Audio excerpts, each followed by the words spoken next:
Good morning students.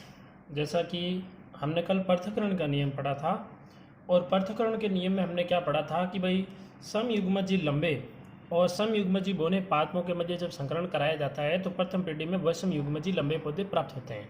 अब हम क्या करते हैं, इन विषम युग्मजी लंबे जो पादप होते हैं इन पादपों का जब स्वपरागण कराते हैं तो दोनों युग्म विकल्पी के जो युग्मक हैं वो युग्मक पृथक पृथक हो जाते हैं और ये पृथक पृथक होकर अलग अलग युग्मकों में चले जाते हैं। ये देखिए, ये यहाँ पर तो अलग अलग हो गए और अलग होकर अलग अलग युग्मकों में चले जाते हैं और एक लक्षण के लिए उत्तरदायी एक युग्म विकल्पी का निर्माण करते हैं। तो यहाँ पर देखो ये 4 प्रकार के युग्म विकल्पी हमें दिखाई दे रहे हैं जो क्या करेंगे, पादप के प्रत्येक लक्षण को नियंत्रित करेंगे। तो आपको जब एग्जाम में पूछा जाता है कि पृथक्करण का नियम क्या है, उदाहरण सहित समझाइए, तब आपको ये कंप्लीटली आरेख सहित बनाना पड़ेगा, समझाना पड़ेगा। यदि वो नियम पूछते हैं तो सिर्फ नियम बताना आपको, ठीक है। चलिए, नियम जो है उसमें उदाहरण आपको शामिल नहीं करना है। जैसा कि मैंने बताया था, नियम में सिर्फ ये देखिए, नियम में सिर्फ आपको यहाँ से यहाँ तक का काम करना, यहाँ से शुरू करके इस नियम अनुसार यहाँ से शुरू करके यहाँ तक, ये इतना सा काम जो है ये आएगा नियम के अंदर, ठीक है, ये वाला काम। और वो उदाहरण सहित पूछता है तो ये फिर कंप्लीटली नीचे उदाहरण और उदाहरण करके उसके बाद में ये नीचे का काम जो है इसका बन जाएगा आरेख, ठीक है। चलिए आगे का काम शुरू करते हैं। अब यहाँ पर हमें वही प्रोसीजर, हमें एक तो यहाँ पर जीन प्ररूप और लक्षण प्ररूप ये निकालने आने चाहिए। तो जीन प्ररूप और लक्षण प्ररूप कैसे निकालेंगे, मैं इनको यहीं पे निकाल देता हूँ, आप नीचे लिख देना इनको, ठीक है। चलिए यहाँ पर क्या कर रहे हैं, सबसे पहले हम लक्षण प्ररूप निकाल लें। तो लक्षण प्ररूप, और हम जानते हैं लक्षण प्ररूप में क्या होता है, मैंने आपको बताया था, सिर्फ जिस लक्षण का अध्ययन किया गया उसके दोनों विप्यासी गुण ही लेते हैं। यानी हमने यहाँ पर लंबा और बोना दो ही तरह की चीजें ली, तो यहाँ पर लक्षण प्ररूप का मतलब लंबा अनुपात बोना, यानी लक्षण प्ररूप जो है वो हो जाएगा लंबा अनुपात बोना, ठीक है। अब लंबे पौधे जो हैं वो कितने हमें चेक करना है। तो देखो यहाँ पर साफ साफ दिख रहा है कैपिटल टी, यानी ये लंबे पौधे हैं, ठीक है। ये बिल्कुल समयुग्मजी लंबा है, शुद्ध लंबा है। ये भी लंबे हैं लेकिन अशुद्ध लंबे हैं, क्योंकि यहाँ पर देखो कैपिटल टी आ रहा है तो लंबा तो होगा ही, लेकिन कैसा होगा, अशुद्ध। तो ये पादप भी लंबे हैं, ये पादप भी लंबे हैं और ये पादप भी लंबे हैं। ये पादप कैसे हैं, बोने हैं। तो यहाँ पर 1, 2 और 3 अनुपात 3 तो आ रहे हैं लंबे, यानी कि 3 अनुपात, और एक पादप आ रहा बोना, तो 3 अनुपात 1, ये हो गया इसका लक्षण प्ररूप। अब देखो जीन प्ररूप कैसे निकालेंगे, ठीक है। चलिए जीन प्ररूप,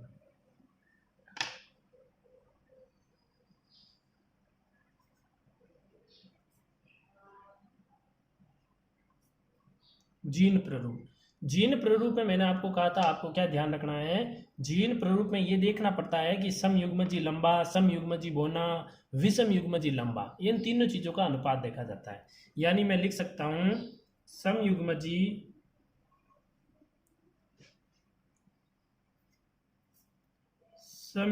लंबे हैं, इसके अंदर बिल्कुल है समयुग्मजी, और कौन कौन से हैं, और ये देखो विषम युग्मजी भी है, इसका मतलब अनुपात,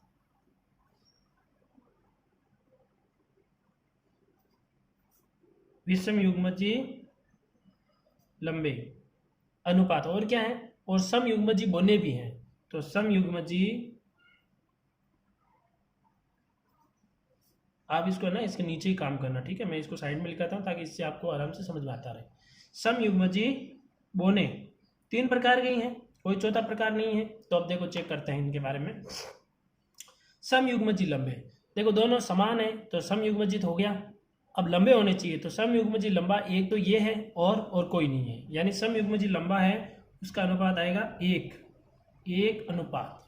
दूसरा सब विषम युग्मजी लंबे, तो विषम युग्मजी लंबे एक तो ये हैं और एक ये हैं, यानी कितने हैं, 2, तो 1 अनुपात 2 अनुपात।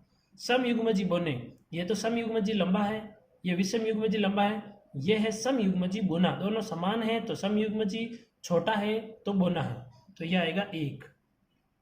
यह अनुपात बहुत इंपॉर्टेंट है, आप ध्यान रखिएगा। पृथक्करण के नियम में या फिर पूछ सकता है द्वितीय पीढ़ी में, F2 पीढ़ी में प्राप्त होने वाले F2PD में प्राप्त होने वाले पात्रों का लक्षण प्ररूप और जीन प्ररूप अनुपात बताइए। तब आपको लक्षण प्ररूप 3:1 और जीन प्ररूप जो है वो 1:2:1। चलिए यहाँ पर ये कंप्लीटली हमारा हो जाता है पृथक्करण का नियम। ठीक है, अब यहाँ पर दो चीजें आपको एक सीखने को पड़ेगी। एक तो ये कि ये जो विषम युग्मजी लंबे पादप प्राप्त हुए हैं, इनका संकरण में यदि इनके साथ करवा दूं, ठीक है, इनका संकरण में या तो इनके साथ करवा दूं या फिर इनका संकरण जो है इनके साथ करवा दूं, तो यहाँ पर दो कंडीशन बनती है। तो अगला जो पॉइंट हम पढ़ेंगे वो पॉइंट होगा हमारा, अगला पॉइंट लेंगे, चलिए अगला पॉइंट लेते हैं, संकर पूर्वज संकरण। ये हेडिंग है, संकर पूर्वज संकरण।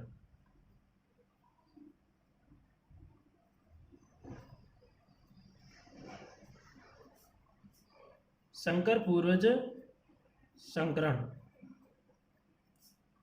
ठीक है भाई, संकर पूर्वज संकरण। देखो यहाँ पर इसको अंग्रेजी में देखो पता चलेगा, बैक क्रॉस, बैक यानी वापस पीछे, यानी जनक पीढ़ी जो है, अब हमें संकरण किसके साथ करवाना है, जनक पीढ़ी, यानी जो संतति प्राप्त हुई उसी का वापस जनक पीढ़ी के साथ में संकरण करवाएंगे, यानी बैक क्रॉस। क्रॉस का मतलब संकरण। तो इसमें क्या लिखेंगे, हम लिखेंगे यदि F1 पीढ़ी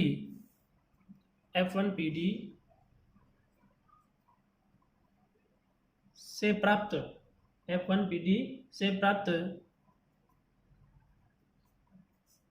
पौधों का संकरण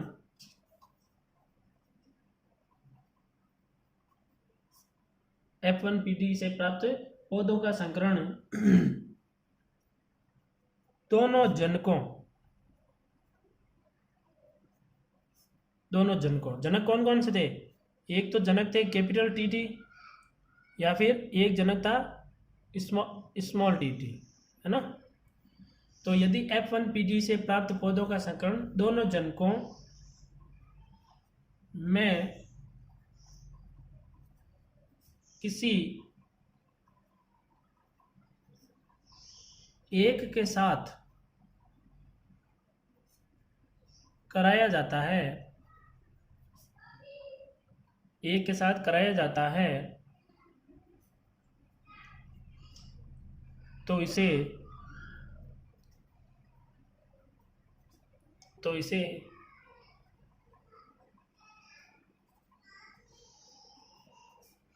संकर पूर्वज संकरण कहते हैं। यानी मैंने अभी आपको कहा था कि ये जो प्राप्त हुए हमारे पास में, इनका संकरण या तो इनके साथ करवाओ अब, या फिर इनके साथ करवाओ। तो ये एक अलग प्रकार के टेस्ट है, ठीक है, नियम नहीं है ये नियम तो अभी हमने दो ही पढ़े, एक प्रभाविता का नियम, एक पृथक्करण का नियम, ये इसी का ही भाग है। ठीक है, इसके लिए क्वेश्चन पूछा जाएगा बोर्ड में तो अलग से पूछेगा, आपको पृथक्करण के नियम में इनको शामिल नहीं करना है, ये बिल्कुल अलग से है। अब यहाँ पर ये जो संकर पूर्वज संकरण, ये भी दो प्रकार का हो जाता है। कैसे हो जाता है दो प्रकार का, अभी हमने कहा कि इनका संकरण या तो इनके साथ करवाओ या इनके साथ, तब वो क्या कहलाएगा, संकर पूर्वज संकरण। संतति पीढ़ी का जनक पीढ़ी के साथ में संकरण कराने पर होने वाले संकरण को संकर पूर्वज संकरण कहते हैं। अभी दो प्रकार का हो गया, कैसे कि यदि संतति पीढ़ी का समयुग्मजी लंबे जनक पीढ़ी के साथ कराया जाए, दूसरा संतति पीढ़ी का समयुग्मजी बोने यानी अप्रभावी जनक के साथ कराया जाता है। ये प्रभावी जनक है, ये अप्रभावी जनक है। ठीक है, तो यहाँ पर ये जो है ये दो प्रकार का हो जाता है। तो ये इसके जो प्रकार हैं वो प्रकार कितने होंगे, दो प्रकार। इसके दो प्रकार हैं। अब इसके दो प्रकार हैं, वो दो प्रकार कौन कौन से हैं, एक होता है बाह्य संकरण,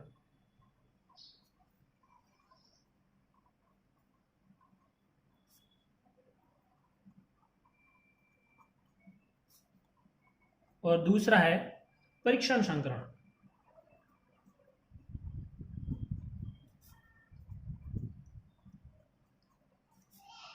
एक हो गया बाह्य संकरण और दूसरा हो गया परीक्षण संकरण। चलिए अब हम सबसे पहले पढ़ते हैं बाह्य संकरण के बारे में। ठीक है, तो यहाँ पर हम हेडिंग डाल देंगे बाह्य संकरण। फर्स्ट है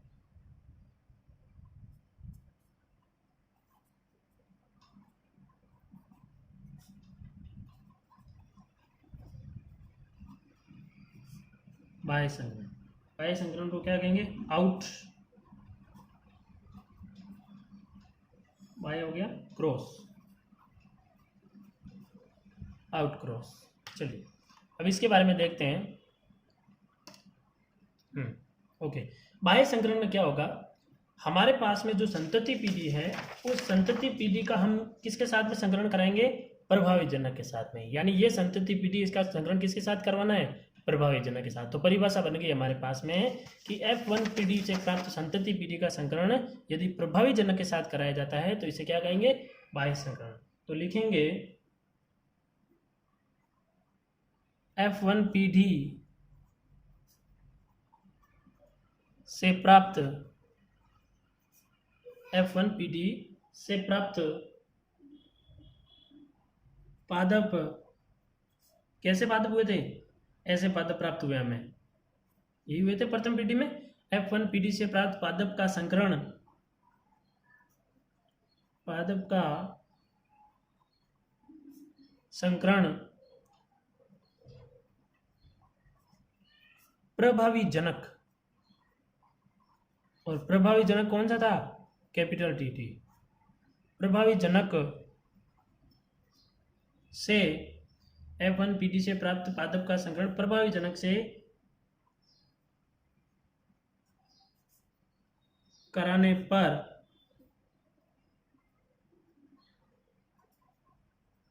पर इस संकरण को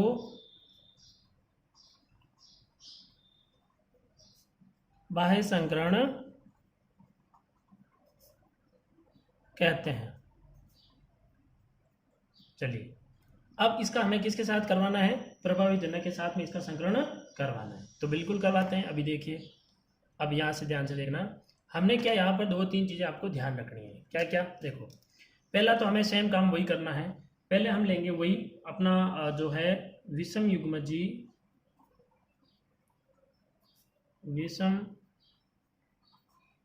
युग्मजी लंबा, यानी ये कौन सा जनक है? ये संतति पीढ़ी है। ठीक है, अब इस संतति पीढ़ी का संकरण हमें किसके साथ करवाना है? प्रभावी जनक के साथ। और प्रभावी जनक कौन था? प्रभावी जनक था समयुग्मजी लंबा, यानी कैपिटल टी, इनके साथ में करवाना है। ठीक है, हाँ, अब ये कौन है? ये प्रभावी जनक है।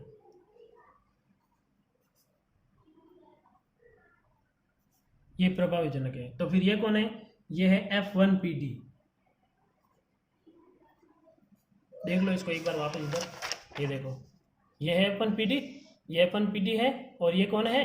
प्रभावी जनक है। प्रभावी जनक इसका इसके साथ करवाना, बिल्कुल सिंपल सी बात है, कोई बड़ी बात नहीं। ठीक है, अब इनका इसके साथ में संकरण करवाते हैं। चलिए इनका इसके साथ संकरण करवा देते हैं। अब यहाँ पर क्या होगा? वही सेम अपना जो पहले किया था। यहाँ पर जो इसके युग्मक हैं 2 भागों में डिवाइड हो जाएंगे। ठीक है, एक हो जाएगा कैपिटल टी और एक हो जाएगा स्मॉल टी में, इसके 2 युग्मक बन गए। अब यहाँ पर तो दोनों समान है, और समान के लिए मैंने कहा था आपको कोई एक बार ले लो, ये ले लिया एक बार हमने। ठीक है भाई, चलिए यहाँ पर दोनों युग्मक बाहर आ गए, और यहाँ पर ये एक युग्मक बाहर आ गया। ये क्या चीज़ हैं? ये युग्मक हैं, ये युग्मक हैं। अब अपना सेम पहले वाला प्रोसीजर, कौन सा? वही चेकर बोर्ड, यानी इनका हमें क्या बनाना पड़ेगा? चेकर बोर्ड बनाना पड़ेगा। चलिए चेकर बोर्ड बना देते हैं अपन। ठीक है, वही अपना बॉक्स बनाना एक। चलिए एक बॉक्स बना देते हैं।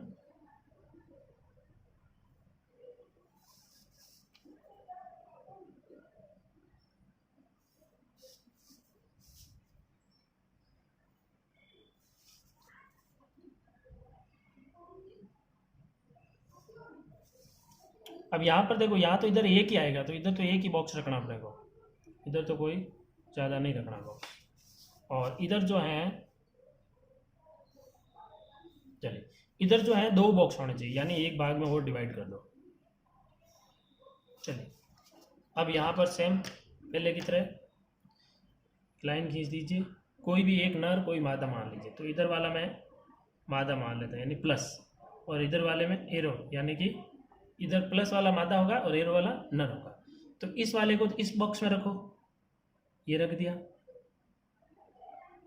और इन वालों को इन बॉक्स में रखो, तो ये रख दिया। एक तो कैपिटल डी है और दूसरा स्मॉल डी है। इसको आगे का काम भी कर सकते हैं अपन ऐसे,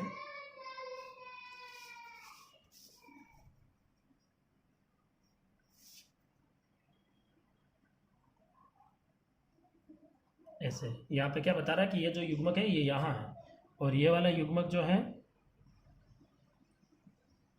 ये युग्मक यहाँ है। ठीक है भाई, चलो ये अब इसको एक और मेथड से भी सोल्व किया जा सकता है। इस चेकर बोर्ड से संग्रहण कराने का तरीका और भी है, वो भी बताऊंगा मैं आपको बाद में, लेकिन पहले अभी यही सीखो आप। चलिए अब क्या करना है, अब इनका संकलन करवा देते हैं। तो संकलन करवाएंगे, देखो कैपिटल टी का कैपिटल टी के साथ में, तो ये हो जाएगा कैपिटल टी और कैपिटल टी, ठीक है। और फिर स्मॉल टी का कैपिटल के साथ में, यानी कैपिटल टी पहले और स्मॉल टी बाद में। ठीक है भाई, ये हो गया इनका संकलन। ठीक है, आप क्या करना, तब तक कल जब तक मैं नेक्स्ट क्लास नहीं लूँ तब तक आप मुझे इनके लक्षण स्वरूप और जीन स्वरूप निकाल के बताना और वेरीफाई करके देखना कि ये चीज़ें सही है या नहीं। आप इसके लिए बुक का सारा भी ले सकते हो। ठीक है, अब नेक्स्ट पॉइंट जो है, इसके आगे मैं थोड़ा सा और कराऊंगा अभी काम, वो नेक्स्ट क्लास में करूँगा। अगला जो आएगा वो आएगा परीक्षण संकरण, और परीक्षण जो संकरण है वो अपन नेक्स्ट क्लास में लेंगे। आज इतना ही, ये काम अच्छे से कीजिएगा, याद कीजिएगा। जय हिंद, जय भारत।